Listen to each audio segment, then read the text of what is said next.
I wait in the rain. For those who have waited, and for those who still do. Some stories unfold. This one circles and asks for patience. What follows takes place inside a single moment, stretched just long enough to hold breath, where a life begins to turn. In such a moment, time does not pass, it gathers. Memory is not a clock here. At thresholds, it leaves its prints, but not its shape. If a stair seems new each time, take it as the stair's secret, not a trick. Somewhere, someone waits. That's the only light some stories are given, not to lead, just to be there. This is a story about one decision, where the wait has nowhere left to go and reveals a door. Prologue. The place held its breath. Stone leaned inward, listening to its own echo. Nothing spoke. On his wrist, a dial fogged and cleared. The short hand leaned past 7. The long hand clicked 3 quiet marks. An ordinary minute, and not. He shifted the lantern. The light spilled quietly across the stone. He stood, waiting. Chapter 1. The rain had not begun, but it was already pressing in. The apartment smelled faintly of tea left too long to cool. Papers and books lay scattered across the couch. Half-read guides to mindfulness, folded corners promising solutions she never finished. A plate sat on the table with food she had no appetite for. She drifted through the rooms without purpose, rearranging things into neater ruins. 3 books, stacked and unstacked. A notification deleted only to open the app again, the one she had just declared off-limits. It was all movement dressed up as choice, tidying that left nothing cleaner, only shifted, delayed. She needed the quiet, not for courage, but to remain herself. Her phone lay face down, silent for now, though she felt its weight like a presence. She had scrolled earlier, chasing distraction through endless fragments of other people's lives. It left her hollow, more restless than before. For a moment she imagined it would stay that way, but the rain was already creeping in. She closed her eyes, told herself to breathe. In for 4, hold for 4, out for 6. Counting seconds like beads as she tried to imagine a different room, a different self, one that did not measure calm by numbers. Chapter 2. It was 15 minutes past 7, late for her. With her eyes closed, she could not catch the sunset outside her window. She could not hear the peaceful rain, only its wash of white noise. She had done her best to waste time, lingering in the living room, pretending not to wait for his call. But before I tell you too much of her, let me introduce myself. I am a knight, she taught me once, and so I became. She gave me armor, she gave me a voice, and for reasons I never asked. A scarf, a red scarf. Why that, I've wondered. But it stayed, and so did I. Long enough for the metal to dull, long enough for silence to weather me into shape. Now I'll wait for her, in the rain, and I will not move unless she does. His name lit the screen. She stared at it. Every day, the same dread. She wasn't in the mood to be seen this clearly, not by him. The thought of answering cinched tighter than refusing ever could, as the clock ticked louder and her thumb hovered, the glass warming under her skin. She told herself to answer, then told herself not to. Each command left the silence louder. "Hello?" she whispered, so faint it hardly counted as a word. "You sound small," he said, even tone, tight edges. "How heavy is it today?" She hesitated. "I'm just tired." "That's not the truth," he said, flat, without softening. The words cut. She flinched. She wanted to protest, to cling to the thread of his voice and say it wasn't fair. Not tonight, not like this. Something pressed upward, but refused to form, lodged there like a burr, and she held her breath. It was not the first time silence had stood between them. She had let him close once, closer than anyone else, but not in a way she understood. There had been nights, long ones, where silence passed between them like language, mornings where his stillness felt like safety. But she had never known what to do with that kind of presence. She only knew how to vanish from it. They had never broken anything. Nothing had ended. But somewhere along the way, she had stopped replying, and he had stopped asking. And still, he stayed. That made her angrier than anything, not just at him, but at herself, at the whole impossible shape of it. His bluntness hurt, not from ignorance, but from accuracy. He saw through her spirals, too fast, always too sharp. That made his words cut deeper, because they came from the only place she still believed in. It would have been so easy to hang up, to invent the rules you needed, to wrap yourself in them as if they could protect you. Why couldn't he just let it be okay? This time, just for tonight. She breathed. The phone was warm against her cheek. On the table, the ring her glass had left stayed, unwiped. The faint scent of tea lingered. The calm she practiced tasted thin, and beneath it, her pulse was loud, sharper than the silence she tried to keep. "Don't vanish," he said. "Not now. Don't disappear." "I'm not disappearing," she said, hoping it would make it true. "You are." She wanted to protest, to stay with the sound of him, but the undertow was already there, pulling, dragging, the old current that always won. She wasn't choosing it. She never chose it.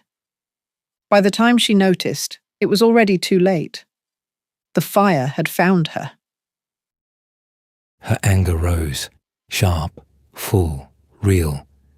Yet beneath it, I knew the truer root, fear, old and patient, curling around her before she could ever name it. She feared not the spark itself, but what might come if she let it burn, if she allowed the blaze to stay. For me, it was only a faint shift, a hidden room opening behind the boards. I did not choose it. I only wait, bound to the shape she gives me. She panicked, she fled. And while she was searching for a way out, the choice was already made. The room began to loosen. Lines that should have stayed straight trembled and tilted. Panes of the familiar set, adrift, like glass, nudged from its frame. Corners lengthened into shadow. A hallway folded under itself, and a stair winked into being where none had been before. Doors arrived late, yawning as if remembering how to open. Space learned her roots. Corridors bent away the moment she tried to map them. Staircases curled back as if trying to hide. Rooms assembling not by architecture but by habit. What had not been built gathered instead. Detail accreting like silt until a place reformed around her needs and her fear. There was always a centre, a still point the storm circled. The courtyard remembered water. The towers kept the memory of collapse. It was no comfort. It was repetition, given stone and rain. A monument to unrest, rebuilt by cycles that never addressed one another. The castle rebuilt itself. From her, as it always did. The place was hers in memory, but not in belonging. Its halls knew her steps, yet she walked them as a stranger. She could trace the patterns, but they never opened into home. It was the shape of her fear, given stone and rain, cycling endlessly around a figure that would not move. A taste of rust, a taste of old promises heavy in the air. Shadows clung to the broken walls, and the black water rippled as if something underneath shifted its weight. Somewhere, metal touched metal, a quiet warning. She wanted to run. She wanted to stay. Chapter 3. Out of the rain he emerged, as if the storm had shaped a figure and given it form, armor faintly clinking beneath the hiss of water. At first only a shadow moved across the flooded stones, then the dull gleam of metal, and then the scarf. Red, bright against the grey, unmistakable. It was the sign she needed. Not another shadow come to frighten her, but him.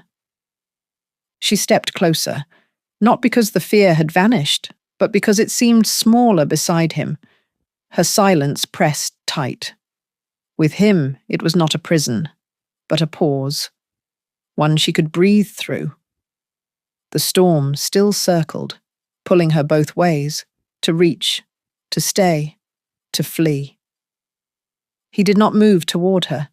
He was simply there, scarf lifting in the rain, the one bright thing in the grey, waiting. And she, trembling, gave in to the pull and stepped closer.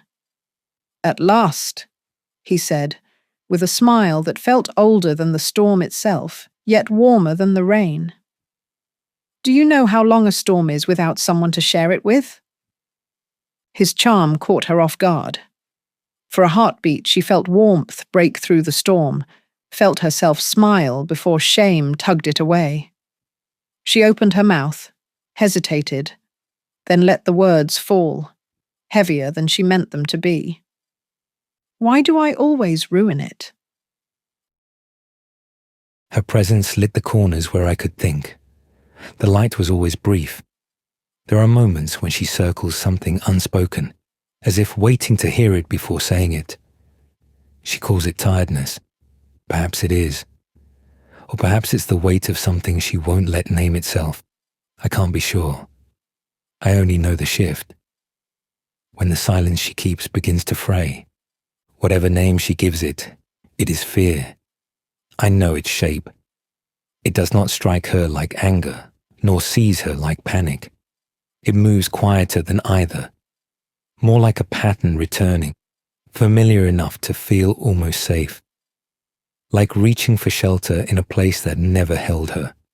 It doesn't speak. It doesn't ask. It just moves and keeps moving, even when she cannot. Now it reached toward me, and I could not name what it asked. It unsettled me, not for who I was, but the stillness I was shaped to keep. The storm swallowed the silence between them, and yet he heard. Thoughts flickered behind his eyes. He could have answered, could have given her a speech that would unravel into a monologue too heavy for either of them. For a moment, he almost spoke. Then he stopped, protecting her not with words, but with silence. He smiled again and leaned forward, rain sliding down his scarf. "Wait. Let me not waste this." He turned, as if listening for something in the rain, and was gone. The moment felt rehearsed. She called his name, but no answer came. The castle shifted with her steps, arches bending into passages, water slipping down unseen stairways. Without him, the turns closed in, leading her nowhere but deeper into their echo. And then she heard it, faint, fragile, almost lost to the rain, a note, then a chord, trembling in the flood's silence. She followed, heart pounding, until at last she found him, sitting half-drenched, guitar pressed against his armor, fingers trembling as they fought for sound.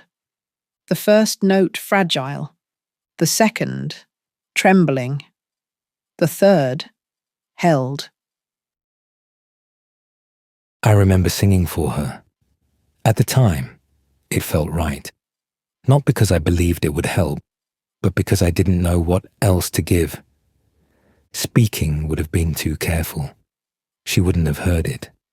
But the melody carried something sharper. Not a comfort, but a kind of echo. Something she might recognize. I can't give it like I did before. The melody left with her. All I have now are the words, bare as they are. I know they hurt. Be gentle, I play it kind. There's venom beneath the mind. I reach for warmth, then pull away. The urge to leave and the ache to stay. I break it first. I do not fall. I end the moment, before I lose it all. Her mouth opened, but nothing steady came. A sound, half-formed, slipped out and broke. She shrank from the words, as if their weight might close around her. It wasn't protest so much as the need to push them away, to make them less true.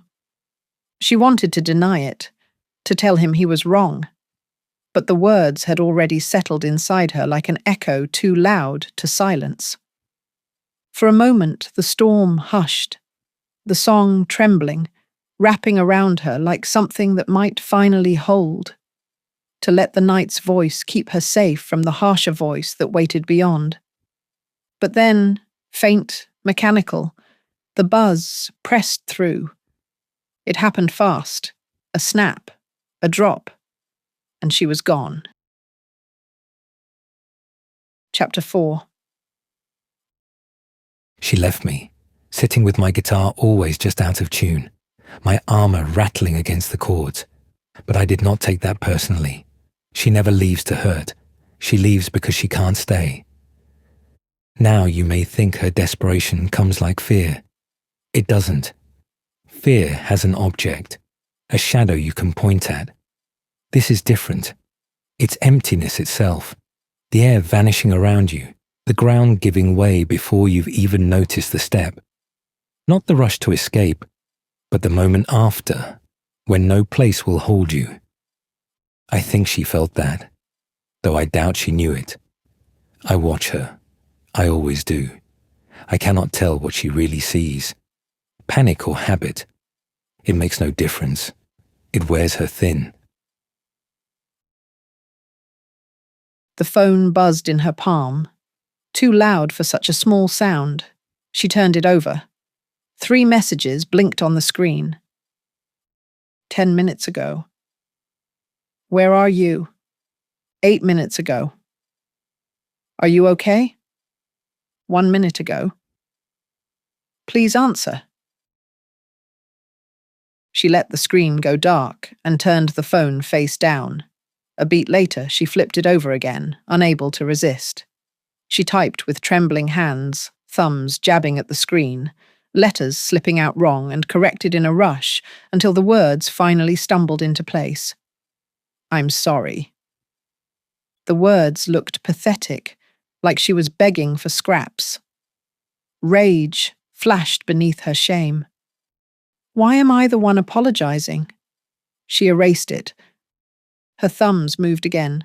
Please don't leave. The sentence burned on the screen, needy, pitiful. She hated herself for wanting, hated him for making her want. She deleted it again, harder, stabbing the keys. I'll change. She stared at it. A promise she didn't believe. Not really. Not anymore. A lie she had written 100 times in different words. She held down the delete key until every letter vanished. I know what it costs her to silence herself before the words can live. I've seen it, again and again. The reach, the retreat, the ache that folds in before it dares out. Before thought could steady her, before choice could hold. The pull returned, sharp, inevitable. The break, his words, each one louder, harder, angrier. She could answer, she could fight, she could confess, but she was already lost. Desperation took her under. She had nowhere else to go. So she stepped in with both feet. I don't know if she understood, even then, that I can't show her more than she already knows. I can't guide her beyond herself. Chapter 5. The knight was still there, rust streaking his armour, scarf plastered to his chest by rain. "You left me in silence again," he said. Not accusing, resigned, and yet, when she looked at him, she thought she caught the faintest curve of a smile, weary, but still kind. "But I knew you'd come back." "You always do." She flinched at his words. "Don't leave me." He lifted a hand, almost teasing, brushing her panic aside. His smile turned crooked, playful in the storm. But his eyes glowed sharper now, restless. She braced for counsel, for a hand to steady her. Instead, his reply was rhythm, not remedy. I fold myself in silence, a fragile escape, chasing horizons with a body of tape. Every drop that should heal me soaks the strength from my frame. I'm breaking apart, but I whisper your name. When the last line fell, his gaze stayed on her, steady, unflinching. "You're breaking, and I can't hold you together." He didn't blink. In that moment, she understood that neither of them would help her, not the friend, tired of her silence, nor the night before her. It was always the same vicious cycle. Explain, be honest, apologize, run. Except now she didn't know where to run to. Her body shifted before her mind could, as if some unseen hand had struck the moment itself. The stillness cracked, doors twisted in their frames, arches bent into unfamiliar passages. At first the movement was slow, as if the castle resisted her refusal. But then came the pull. Stones tore sideways, the walls gave way, the flood dragged downward. The whole world lurched, collapsing in on itself, swallowed like a reflection vanishing in stirred water. Chapter 6. Afternoon light pooled on the floor, the window a dull mirror. She was back among familiar walls, the table, the chair, the pale light pressing through the curtains. Nothing had changed, yet even the room seemed to accuse her. The nearness of it all, the sharp edges, the brightness. It felt as though the room itself knew what she had broken. She had been given a fragile moment, a chance to remain, to face what hurt. And again, she had destroyed it before she could bear it. Not the storm's doing, not the night's, but her own hands turned against herself. The phone lay face down, screen dark. She reached for a notebook with dog-eared corners and thinned paper, then turned to a blank page. Not for clarity, not for answers, but because she had to make something that could hold what she couldn't say out loud. She wrote the first line slowly, almost holding her breath as she did. 2 rooms inside me never share a table. She left it there. It hurt, but in the right place. Another try. I reach, I recoil. It's the same muscle. The honesty stung. She let the pen hover in silence. In, hold, out. A third sentence came, quietly, but already knowing where it belonged. I forged a night from my no, so I could walk toward my yes. It had fit her mouth before she'd even finished writing it. She hated how true it felt. She tried again, this time not for elegance, but for something closer to the center of herself. You wear my silence like armor, because I left it behind. That one she circled, not for certainty, but for heat. In the margins, she scribbled notes. I gave him silence and called it strength, then crossed it out, then circled back. None of it held, but it was making. She didn't know what she was building, only that every line curved toward him, the seam where their cadences touched. Not the same voice, but moving together like 2 hands on one oar. If she was honest, she knew the cadence of those lines before they ever arrived, where the pause would fall, which word would be the hinge. Every answer in his mouth began as air in hers.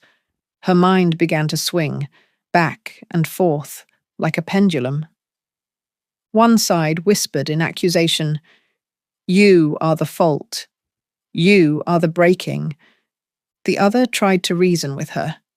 This is survival. The body remembers what you do not. Back and forth. Blame, then mercy. Guilt, then grace. Until the rhythm blurred into a low hum that drowned itself. She closed the notebook. It thumped shut like a small door. I read her words as she wrote them, though they were never meant for me. Her lines leaned toward my pauses, her silence resting in the spaces I kept. I carried her doubt, though I had no use for it.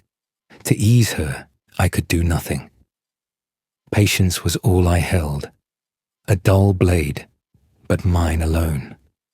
Doubt never comes alone. It carries half-truths, sharp enough to cut, soft enough to pass for reason. And still I wait, as I always do. Waiting is not wisdom. It is simply the only gift I have to offer. She drifted toward the window, meaning only to look out, to ground herself in the ordinary world. But the glass caught her at the wrong angle. For an instant she felt exposed. Not her face, but herself, as though the reflection had caught the part of her that never fit, never belonged. She looked away before the thought could harden. Breathing exercise, the same count again. In, hold, out. By the third cycle, her mind skittered sideways to the dishes, to the damp towel, to the tea ring she never wiped from the table. The clock ticked. Outside, a car horn cut and vanished. She turned the phone over with one finger, then back again. The ache of wanting contact, the dread of it. Words echoed inside her like a verdict in the voice that held no patience for spirals. You can't think your way out of drowning. You have to swim. She hated that line, because it was cruel, because it was true. Right now, she wasn't sure whether these were the night's words or her friends', the ones she so stubbornly pushed away. Voices overlapped. She put the notebook back on the couch and told herself a softer story. She was working on it. She was learning. She was almost there. But under that, another truth pressed forward. The one she kept trying to file under a theory or a term. He was not wrong, and he was not cruel. His anger was simply the weight of waiting, and she left him to carry it alone. She opened a new page, wrote a single sentence, then crossed it out so hard the paper thinned.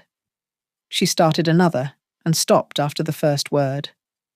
The room felt used up, as if everyone had already said what they came to say and left her to sweep the floor. She felt it, the tilt, the pull, the old undertow. The pattern knew the way, even when she pretended she did not. She told herself she would text him in 5 minutes, call in 10, do both if she could just think this through a little further. Name the thing, pin it to a page so it would stop moving. A thin sound threaded the silence, not outside, inside, a memory of rain, or the idea of it, the kind that arrives before weather, the kind you feel in your bones first. One thought landed with weight, not sudden, not loud, just there, like something that had always been waiting to be seen.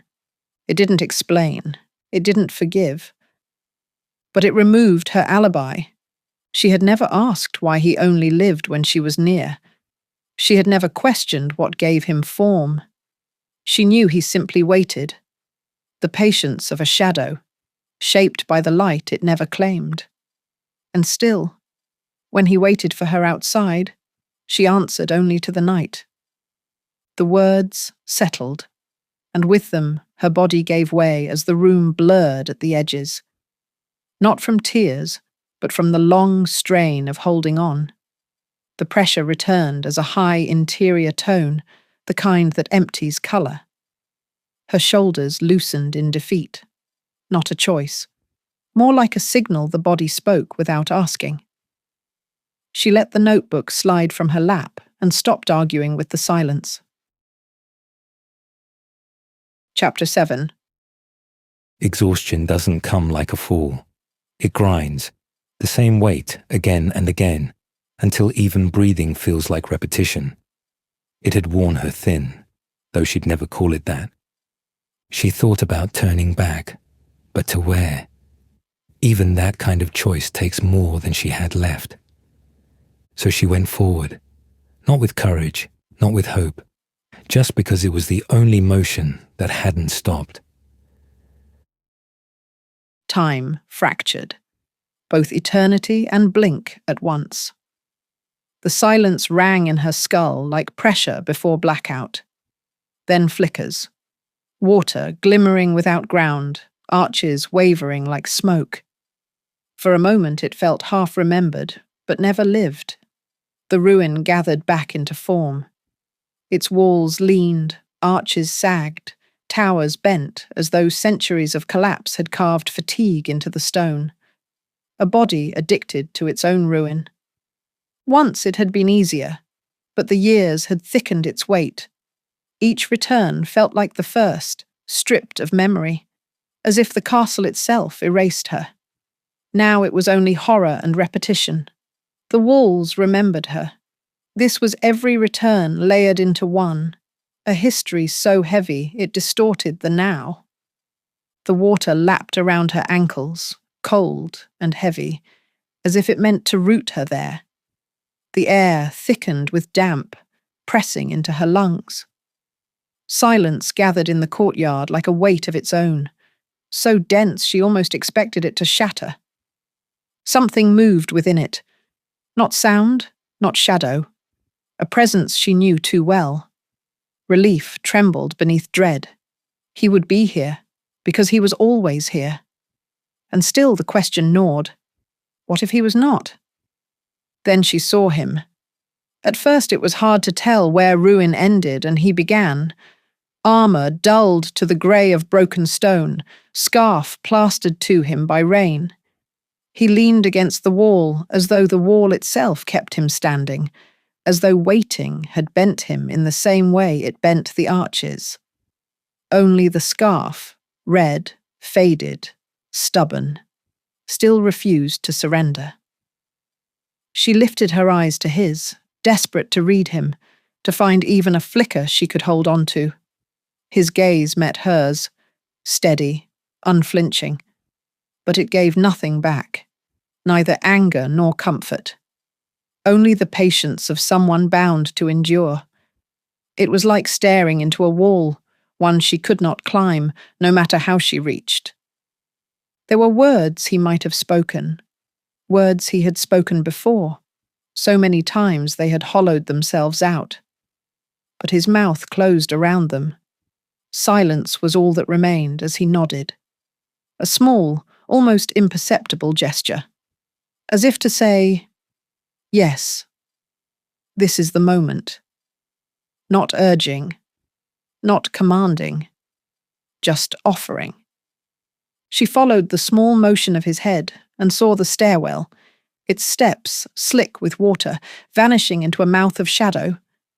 It felt both strange and familiar, a shiver tightening through her as if she already knew what waited below. For her, it was always the first time. For him, the 100th. A cycle without rest. Her steps stripped of memory, his eyes hollowed by repetition. She still believed in beginnings, while he carried only the weight of endings. Between them, the castle rose and broke, again and again, the only witness to both. She turned back to the stairwell. The chance had always been there, one step into the beyond. But turning back meant forgetting, not by choice. Pain would settle into stillness, leaving her unchanged, returning her to the same edge as if nothing had moved. She turned to him. You hated this scarf, remember? You hated it from the beginning. Her voice was unsteady, but without fear. His mouth curved faintly, half a smile, half a wince. I did. It felt foolish. A bright ribbon in a grey place. I thought it made me less than what I was supposed to be. It made you mine. And it kept me here, he said. His hand brushed the fabric lightly, almost with irony. I learned to wear it the way one learns to wait. Awkward at first, then without question. She almost laughed, though it broke halfway. And all these years you carried it, just because I said so. His crooked smile flickered. You gave me something to hold on to. She hadn't thought of it that way, not really, but hearing it now, she couldn't deny it. And now, she hesitated, her hand twitching as if she might reach for the fabric. Now I think I have to carry it myself. For a moment his eyes sharpened, as if to ask what she meant. Then the question softened. He understood enough. Not the scarf, not him, but the weight that had always been hers. He inclined his head, no command, no urging, only assent. Chapter 8. For a long moment she stood at the edge. The stairwell yawned below, as it always did, but this part never stayed with her. She remembered the turning back, not the pause, not the standing here. Her hand trembled at her side as she stepped downward, stones slick beneath her feet. The dark pressed in. The voices came. At first a murmur, then a flood, whispering, rasping, choking, pressing until every thought cracked. Sound closed in from all directions. The walls groaned, bending as if to squeeze her into their black throat. She tried to move, but the more she tried, the more the pressure surged. A crowding howl of unseen mouths. She stumbled, clawing at the stone, slipping into panic. The stair narrowed. She thought she would tear apart. And then, silence. Nothing. Her pulse hammered in the emptiness. Fear drained away, and in its place came something worse. Loneliness. Vast. Absolute. She had never walked this far. The silence was uncharted, a place even her fear had never carried her. It felt like falling into a blank page. Behind her, a faint scrape of footsteps, then a glow trembling at the edge of the dark. The lantern's light reached first, slow, flickering, before his voice followed. I thought you might need this, he said, gentle, low. He didn't claim to know the way. Waiting was still the only thing he knew how to do, but he could carry light. She turned. The night stood there, lantern in hand, its glow shaking faintly against the black. He lifted it with a small, crooked smile. I prepared this, just in case. Light doesn't change the dark, but it makes the waiting bearable. She stared at him, unsure whether to feel safe or afraid of what it meant that he had followed. The lantern's light trembled between them. For the first time, the silence felt less like a tomb. They stood together in the dark. No storm, no voices, just the shape of each other and their light, stretching thin into the nothing ahead.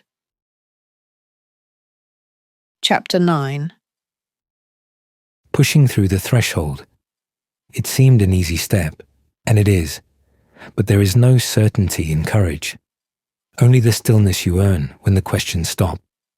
Never underestimate the burden it takes to persuade yourself to move forward, when standing still has become the only safety you know. She held her weight, carried it with her, did not try to cast it off. I am not afraid of losing her. I am afraid she won't come back.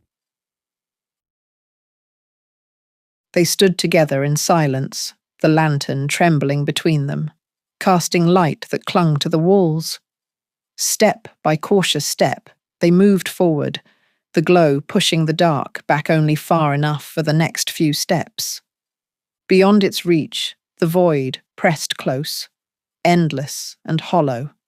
No whispers, no storm, only their footsteps, slow and heavy, swallowed before they could echo. And then, ahead of them, the light touched something impossible. Lines carved themselves out of the void, thin at first, then sharper, bleeding white like cracks in stone. They crossed into a frame, tall and heavy, a door, its seams glowing as though fire burned just behind it. Why is there a door? The words slipped out more to herself than to him. I don't know, he answered, and the reply startled her. I have never walked this far with you. I am not made for what lies beyond. My place ends here. He lifted the lantern. The glow shook in his hand. They stared at the door in silence, wonder and sorrow pooling across their faces. The light wavered between them. I can follow you here, he said at last, his voice low, but no further. If you turn back, the storm will rise again. If you step through, I cannot follow. She nodded. She had always known, though part of her wished otherwise. The lantern guttered, as though the flame already knew it could not pass beyond the door. Her lips trembled. And if I leave you? He managed a crooked smile, though his eyes were tired.